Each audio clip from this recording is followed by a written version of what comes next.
Rogan's going, stop it. In my head, I'm going, no, no, you know, man. I won't be ashamed to say I've cried after that fight. It was ungodly what those guys did. You were the man in the middle when Max pointed to the mat. The last second of the last round of a 5-round fight ended in a KO. What the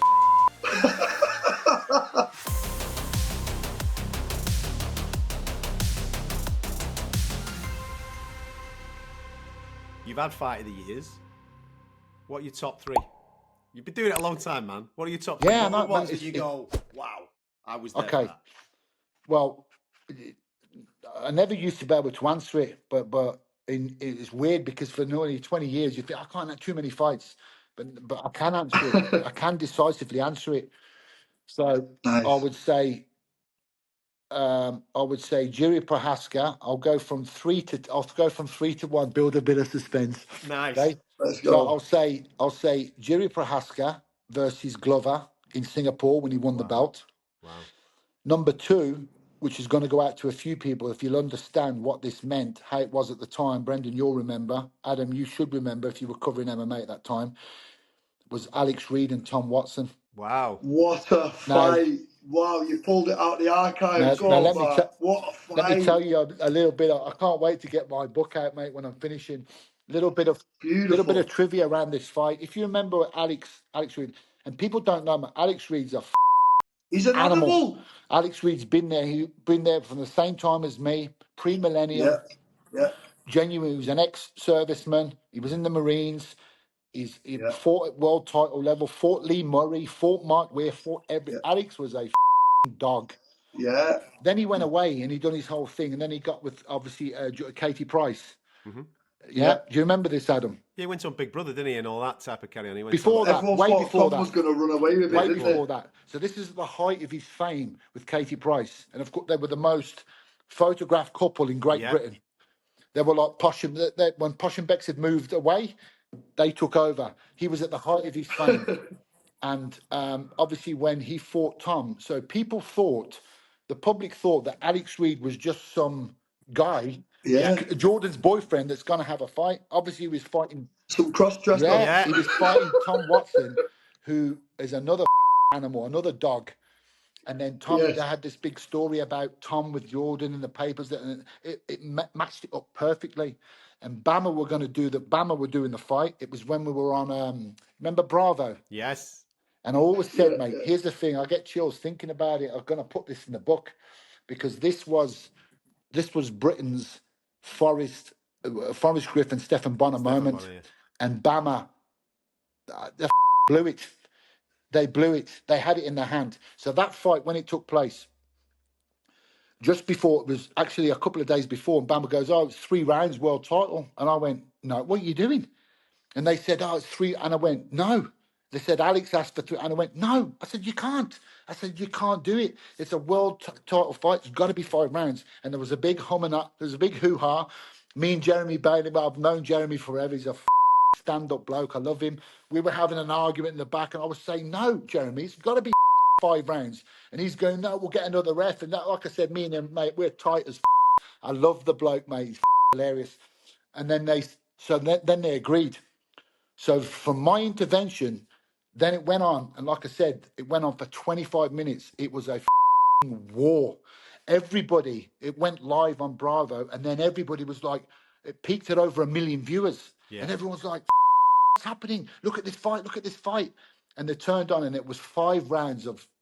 I remember, mate, I'll tell you this now. In 25 years of MMA, I've only gone into the locker room a handful of times. That was one of the times, That was one of the times I went in. I remember I looked at Alex. He looked up. He just burst it. He couldn't even speak. He had about 4 or 5 fractures in his face. And obviously Tom won the fight decisively. But it was the atmosphere and the pressure around that fight. I was after the fight.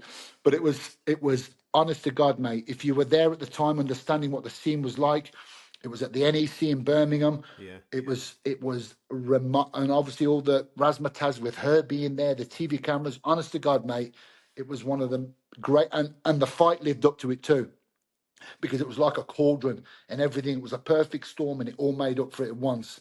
And the fact that I felt a little bit proud because I was badgering, going, "Don't make it 3 rounds. Please make it 5 rounds." We was arguing the day before. That me and Jeremy was arguing the day before in the dressing room, and they finally agreed and made it 5 rounds, and it was 5 rounds of carnage, war. So that's number 2, and then number 1 is every day of the week, twice on a Sunday, is Israel Adesanya and Kelvin Gastelum.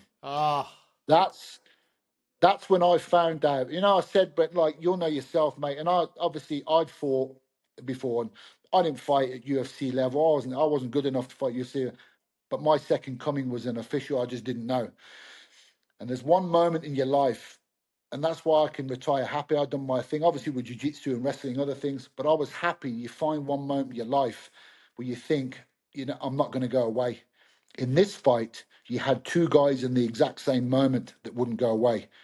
I couldn't believe what I was watching unfold in front of me. I'm willing to die. And I remember that. You remember there's a clip at the beginning of the 5th round, and Israel's looking across to him saying, "I'm prepared to die." Now, I didn't. I'm not looking at this. I'd seen it afterwards. But honestly, mate, that fight, when you got 2 fighters that they went into the deepest, darkest depths of their soul, and they went into the deepest, darkest waters imaginable or possible in a fight.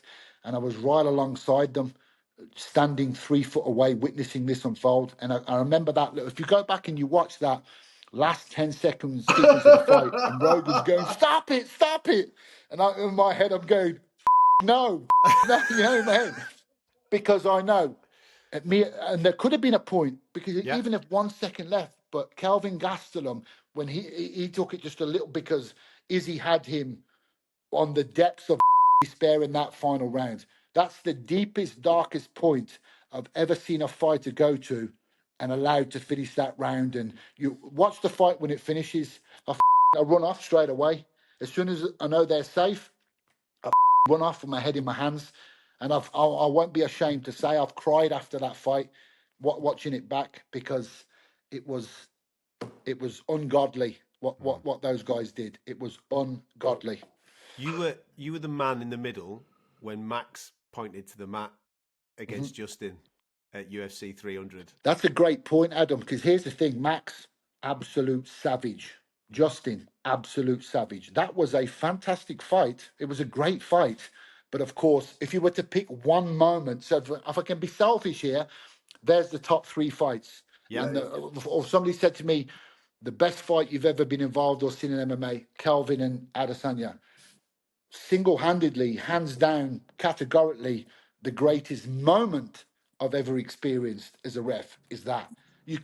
How can you make that? It's almost like a script. You've got the last second of the last round of a 5-round fight ended in a KO. What the that was like, and remember there, mate, because it came out with the audio, and I was like, wow, because I've never done that in 20 years. And if you go back to all those fights, those fight of the years I've had in all the amazing places, that was just an automatic reaction. He threw that shot. I've seen Justin go down. I always said that before as well. Like, obviously, Max, that's singularly to me one of, if not probably the greatest, one isolated shot in UFC history, because of the way in which it unfolded. And spare a thought for Justin too. Obviously, Max is violent. Yeah, it was. But, they both played their part in that fight. And it was a fantastic fight, competitive up to that round. But I think if you're looking at it as a 20, of course, that single one, if you were to isolate a single moment, it's that, unquestionably that. But in terms of a bell-to-bell, round-to-round fight, the 3 that I gave you, especially Kelvin and Izzy, is number 1. Mate, listen, I could sit here all day doing this, but I'm conscious that everybody's got. Thank you, Mark. So thank you so much for joining us. Thank you for the education, show, and I will be reading it. Please send it me as soon as we get off. Appreciate it, guys. On AM, on DAB, via the talkSPORT app, and on your smart speaker. talkSPORT.